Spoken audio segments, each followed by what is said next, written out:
Problem terbesar ya dari ketidakdisiplinan itu sebenarnya jauh lebih dalam daripada sekedar kita hukum ya, nggak disiplin, tegur, nggak disiplin, tegur.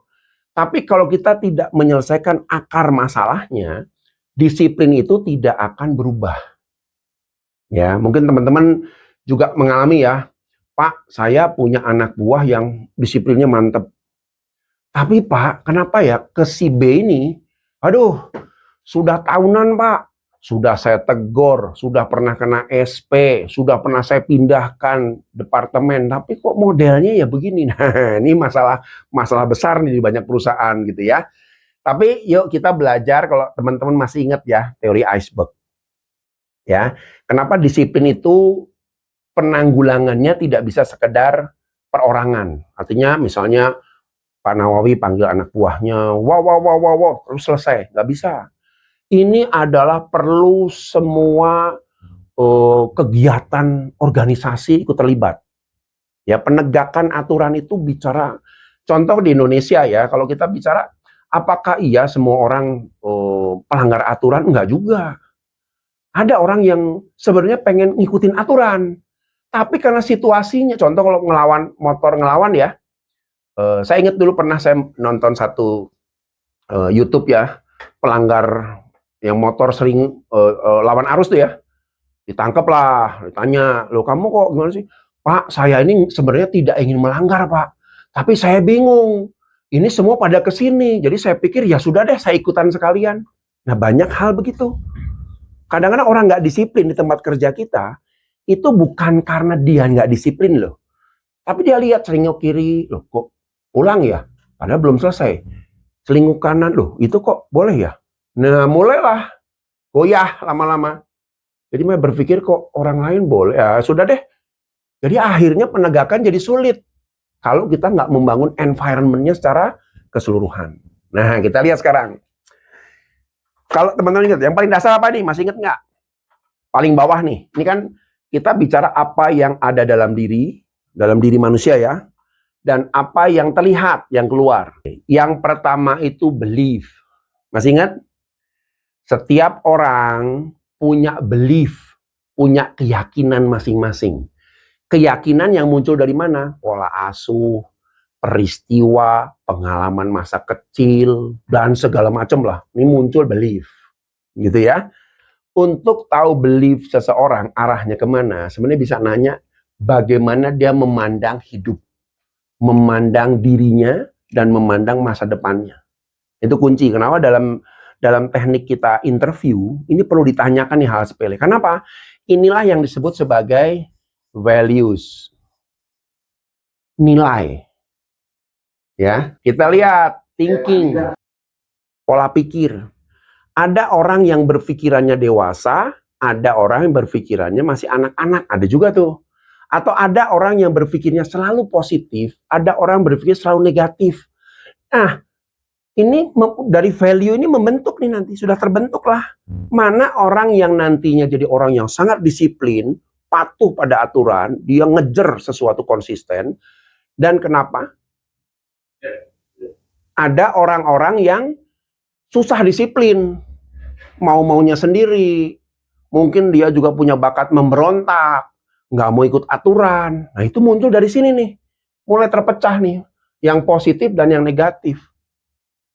Nah pola pikirnya tadi juga membentuk yang namanya emosi. Karena dia berpikirnya negatif, emosinya pun selalu negatif. Karena dia berpikirnya positif, emosinya pun selalu positif. Karena dia berpikir bahwa disiplin itu nggak penting, maka dia nggak merasa disiplin itu penting. Tapi sebagian orang, ya orang yang lainnya mengatakan, wah disiplin itu penting, karena kalau saya nggak disiplin, saya nggak bisa jadi orang yang sukses. Maka emosinya pun mempengaruhi. Nah ini kuncinya. Nah lalu dari 4 aspek ini muncullah keluarannya keluar, yaitu perilaku. Ini udah di atas air ya. Ini udah di atas air nih, perilaku yang keukur, yang kelihatan. Oh, si A itu kenapa nggak disiplin ya? Oh, si B itu kenapa disiplin ya? Oh, si A itu kenapa nggak konsisten ya? Oh, si C itu kenapa kok seringkali nggak patuh ya? Dan lain sebagainya. Ini behavior. Nah, behavior yang muncul menentukan result. Semua orang melewati ini. Semua orang, siapapun juga. Ya, makanya kalau lihat karakter orang, itu ya mudahnya, oh pasti dia punya belief begini. Jadi kalau saya sebagai psikolog ya, kalau saya mengevaluasi orang, assessment atau psikotes, paling gampang tuh. Behaviornya apa, pasti runtutannya kebayang nih. Oh berarti emosi, thinking, value, beliefnya pasti seperti ini. Gitu ya. Nah sekarang peran perusahaan apa? Karena kalau kita hanya masukin orang, lalu dengan pola masing-masing, acak-acakan kita susah ngatur orang. Ada yang rajin, ada yang males, ada yang maunya sendiri, ada yang pengennya begini, ada yang baper, segala macam pusing, Pak. Di sini ya perusahaan perlu mulai memahami di mana intervensinya perusahaan. Yang pertama, value. Nilai-nilai orang harus diintervensi oleh nilai perusahaan. Makanya perusahaan punya nilai value-nya apa? Itu gunanya apa? Mengunci, memastikan, kamu masuk sini ya, di Borita begini loh nilainya, kamu boleh di luaran males, nggak pernah beresin kasur, makan dicuciin orang tua, dicuciin pembantu dan lain sebagainya. Sorry, di sini kita punya aturan begini, punya nilai begini. Siap nggak? Siap Pak, oke masuk. Kan gitu.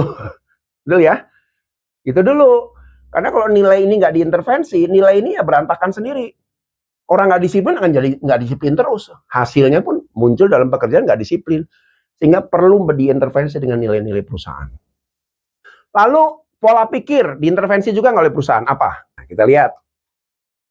Aturan perusahaan, SOP, kebijakan, dan lain sebagainya. Ini adalah tools untuk mengunci cara pikir orang supaya nggak ngelantur kemana-mana. Tapi ngikutin rule-nya. Inilah disiplin mulai ditetapkan di sini. Ya, SOP kenapa juga pada saat kita menerapkan SOP nggak boleh setengah-setengah. Begitu ada pelanggaran, panggil, kasih sanksi kalau dia udah berulang-ulang, panggil, tegur, kasih feedback. Itu adalah bagian dari pekerjaan kita leader, yaitu memastikan pola pikirnya benar dulu. Kalau di sini udah berantakan, dihajar sama ini, ya. Nanti untuk membangun pikiran juga sama, ada aturan main yang kita udah siapkan. Ini semua udah disiapkan perusahaan. Semua perusahaan udah persiapan ini untuk menjaga pikiran orang supaya profesional, ikutin rule yang ada, gitu ya. Emosi, ada nggak emosi juga diintervensi oleh perusahaan? Dengan apa diintervensinya? Supaya emosi orang itu lebih stabil, nggak mut-mutan. Ciptakan budaya kerja, lingkungan kerja yang harmonis, employee relation. Itu adalah tools untuk mengintervensi emosinya manusia, emosinya seseorang. Coba bayangin ya, kalau pikirannya sudah sehat, berpikir positif tentang perusahaan, dia juga ngeliat, oh perusahaan juga care sama saya, difasilitasi. Yang muncul apa? Karyawan yang punya engagement yang tinggi. Karyawan yang punya loyalitas yang tinggi. Ya, sehingga mereka kalau namanya disiplin jadi, saya kalau udah sama perusahaan, apapun yang terjadi, saya mau lah. Mau suruh lembur, suruh pindah, suruh keluar kota, siap, disiplin. Karena apa? Ininya sudah benar, emosinya sudah benar, karena dukungan support dari perusahaan. Nah, inilah yang perlu dilakukan. Ini udah ada belum? Nah, ini menjadi masalah sekarang. Kalau ini masih bolong-bolong, kita harus perbaiki ini dulu untuk membuat 3 area di bawah, alam bawah seseorang itu meningkat motivasinya. Nah, akibatnya di atas mana? Barulah muncul perilaku kerja yang positif. Muncul kualitas kerja yang produktif. Nah, ini kurang lebih gambaran seperti ini.